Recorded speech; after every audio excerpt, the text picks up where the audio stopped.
Hello guys, welcome to my channel let's crack judiciary.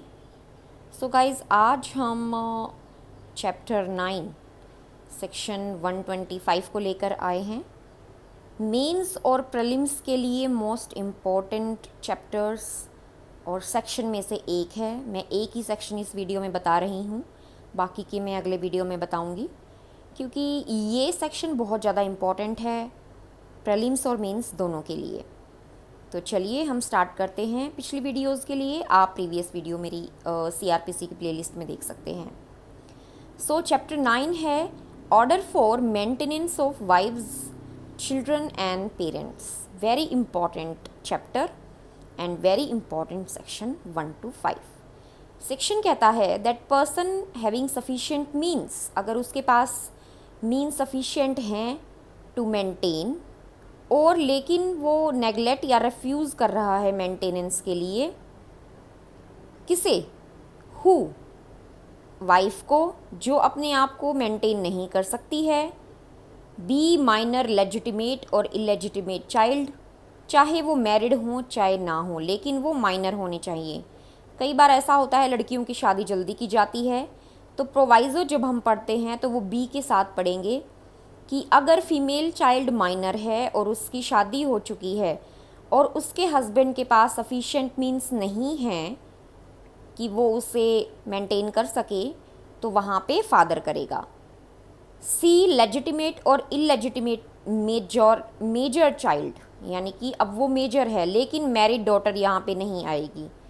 अब चाहे वहाँ उसके हस्बैंड के पास है या नहीं, वो हस्बैंड ही मेंटेन करेगा, उसकी लायबिलिटी बनेगी क्योंकि वो हस्बैंड हो गया ना, इसीलिए।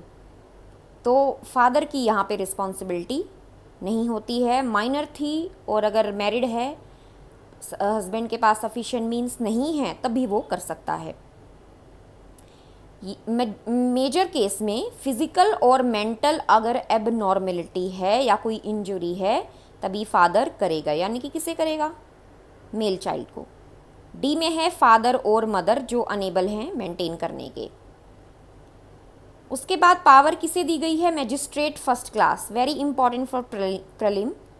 मैजिस्ट्रेट फर्स्ट क्लास ऑर्डर करेगा मंथली अलाउंस को, कि मंथली आपको इतना मेंटेन करना होगा।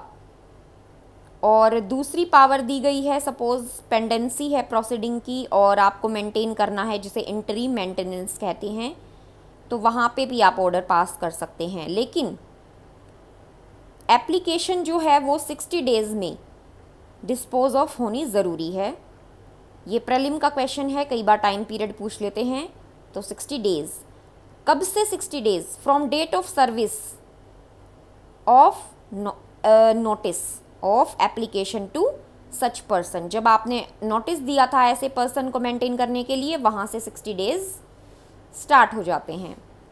एक्सप्लेनेशन बोलती है कि माइनर कौन होगा? इंडियन मेजॉरिटी एक्ट में जो लिखा गया है वहाँ पे माइनर होगा, उसी को उस तरह से डिफाइन किया जाएगा। बी में है वाइफ कौन होगी? डिवोर्स्ड बाय और डिवोर्स्ड फ्रॉम, यानी कि उसने खुद लिया हो चाहे हस्बैंड ने दिया हो, इसीलिए बाय और फ्रॉम का यूज़ हुआ है। लेकिन दूसरी कंडीशन दोनों में लगेगी कि वो दोबारा शादी ना करे, उस केस में मेंटेनेंस उसे दिया जाएगा। सेकंड सबसेक्शन में है टाइम पीरियड फॉर मेंटेनेंस और इंटरिम मेंटेनेंस। तो ये जो टाइम पीरियड कब से चालू होगा? पहला, डेट ऑफ ऑर्डर, कोई ऑर्डर है जहाँ पे डेट दी गई है तो डेट ऑफ ऑर्डर होगा। सेकंड होगा date of application for maintenance और इंटरिम मेंटेनेंस। सबसेक्शन थर्ड में कहा गया है अगर पर्सन फेल हो जाता है मेंटेन करने के लिए, वो उसने कोई मेंटेन नहीं किया जो उसे मंथली अलाउंस बोला था या इंटरिम नहीं मेंटेनेंस नहीं दी, तो वहाँ पे 1 मंथ की इम्प्रीजनमेंट उसे हो सकती है। तब तक नहीं छोड़ा जाएगा या जब तक कि उसे वो पेमेंट नहीं देता है, लेकिन मैक्सिमम 1 मंथ ही इम्प्रीजनमेंट है, उससे ज़्यादा आप नहीं रख सकते। Provided time period for such warrant, warrant किस चीज़ का? कि उसे गिरफ्तार किया जाए। आप ऐसे नहीं कि कभी भी उठ के चले जाएं, 1 साल के अंदर अंदर जब से ड्यू, जब से वो दे नहीं रहा है, तो विद इन 1 ईयर आप ये चीज़ आप इशू कर सकते हैं वारंट। आप नहीं करेंगे, मैजिस्ट्रेट करेगा। मतलब आप एप्लीकेशन डाल सकते हैं within 1 year from the date of due, कि भाई मेरे को ऐसे ऐसे मेंटेन नहीं दिया गया है, तो वो टाइम पीरियड है ये 1 ईयर। प्रीलिम्स के लिए इम्पॉर्टेंट है, 1 ईयर आ जाता है कि कितना कितना टाइम ड्यू से वो इम्प्रीजनमेंट उसको हो सकती है, तो 1 year. Provided refusal bye wife living with him. Provided क्या कहता है, देखिए सपोज़ अगर पत्नी मना करती है कि मैं इस पर्सन के साथ नहीं रह सकती, और हस्बैंड ये कंडीशन लगाता है कि मैं तो तब मेंटेन करूँगा जब ये मेरे साथ रहेगी, तो मैजिस्ट्रेट इस ग्राउंड को देखेगा कि क्या अगर वो मना कर रही है रहने के लिए तो क्या कोई वाजिब कारण है, क्या कोई सही ग्राउंड है जिस पे वो मना कर रही है। तो मैजिस्ट्रेट सेटिस्फाई होकर ही इस ग्राउंड पे और मेंटेनेंस के लिए ऑर्डर दे सकता है कि ये कारण ही नहीं बनता, वो जो मना कर रही है वो ठीक मना कर रही है और आपको मेंटेन करना पड़ेगा, आपकी जो कंडीशन है कि साथ रहने वाली वो जायज़ नहीं है। सबसेक्शन 4, अब देखिए सब कुछ हो गया, पर्सन फेल हो गया, मेंटेनेंस करना है, मेंटेन करना है, इंटरीम हो गया, टाइम पीरियड हो गया, लेकिन जो वाइफ है उसे भी मना किया जा सकता है कि आप तो काबिल ही नहीं हैं मेंटेन होने के। कब? वो एडल्ट्री करती है, या सेकंड बिना किसी कारण के मना कर देती है कि मैं इसके साथ नहीं रहती। कोई भी रीज़न हो सकता है, सपोज़ वो कहती है कि इसके फादर मदर रहते हैं, जब तक ये नहीं जाएंगे तब तक मैं नहीं यहाँ पे रहूँगी इसके साथ, और इसे मुझे अलग रह के मेंटेन करना पड़ेगा, मतलब मैं अलग रहती हूँ और इसे मुझे मेंटेन करना पड़ेगा। तो ये कंडीशन तो बिल्कुल बकवास है।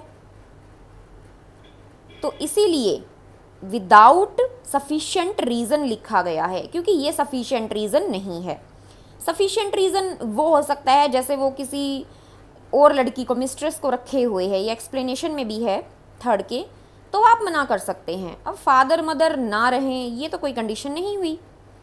सब थर्ड जो पॉइंट है वो म्यूचुअल कंसेंट से अलग रह रहे हैं कि हम दोनों अलग रहेंगे, तो वहाँ पे आप मेंटेनेंस के लिए मना किया आपको जा सकता है। ये ऑर्डर पास कहाँ होंगे? 5th सबसेक्शन में। मैजिस्ट्रेट जो है कैंसिल कर सकता है ऑर्डर, किस चीज़ का? मेंटेनेंस का। ये था सेक्शन 1 to 5। नेक्स्ट वीडियो में हम 1 to 6 से लेके 1 to 8 करेंगे, जो इसके रिमेनिंग प्रोविजन है। ये सेक्शन बहुत ज़्यादा इंपॉर्टेंट है। आगे आने वाली वीडियो में मैं इसके मेंस के क्वेश्चन भी आपको बताऊंगी। Thank you.